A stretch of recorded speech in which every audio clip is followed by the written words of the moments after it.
Our objective when we were designing the Start concept was to create a very small sub-C or sub-B segment vehicle that had very elegant and mature characters and quality to it.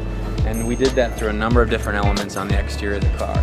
The first thing that you notice is that the belt line, for example, is more horizontal than most cars of this size. And it's not parallel to the ground. It has some rake, it has some stance, but it's more relaxed. And that comes across as being more confident. A car with a lot of wedge, very lean forward, can often look too aggressive. In a way it looks insecure, it's trying to be something it's not. Ford introduced the Start at the Beijing Auto Show about 3 weeks ago. The reason we chose Beijing to unveil this vehicle is because it's a very influential mega city. It's an urban environment that's developing, and they obviously need great transportation options. You'll notice the ribbing on the seats is also matched in the headliner. The dual stripe is kind of a reminder of the sport flavor of the vehicle.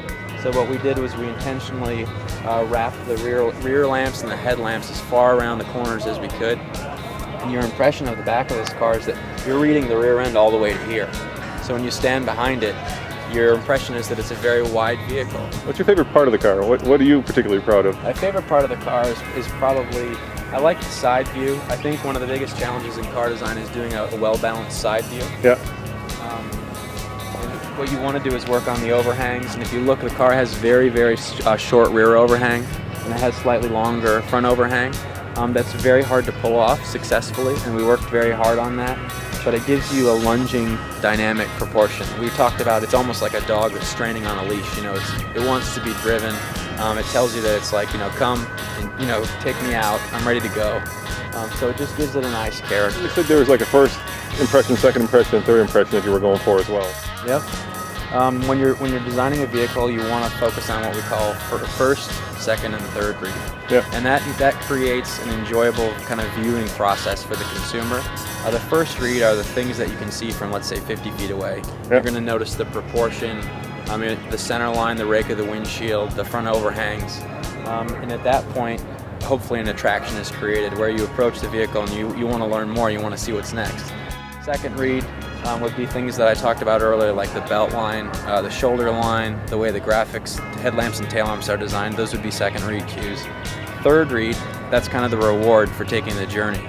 Those would be details like what's inside of the tail lamps, the way the perforated C-pillars are arranged, the details on the wheels, tailpipe, grille features, badging.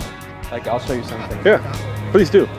This is a third read, and you can see that the sides of the badge are actually painted red. Oh. It's not the kind of thing you would notice from far away, but what it does is as you get closer and as your eyes wander through the vehicle, you notice just these little features that create it. It's more rewarding. So that's an example of a great third read. Looking at the car, I would almost call it like Neo Alfa Romeo in some ways. We had an Alfa Romeo in the studio. They're successful because I think they knew when to lift the brush. We use that term a lot. You got to know when to stop adding detail, stop adding feature lines, and I think when you do that, you get this cocktail that doesn't annoy you, and it doesn't grow old, and there's enough there that it's exciting, but it's not noisy. We wanted to give a very small car a very serious facial impression, so we went for horizontal slit-like headlamps and tail lamps, and that kind of gives it a serious look. It doesn't come across as being cute. And it just says, I'm a real car, I'm the real deal, don't mess with me.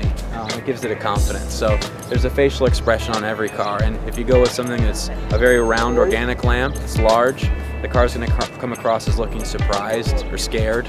Well, there you have it. A beautiful concept car that will probably never see production. But you have to admit, it's fun wondering what it'd be like to drive it.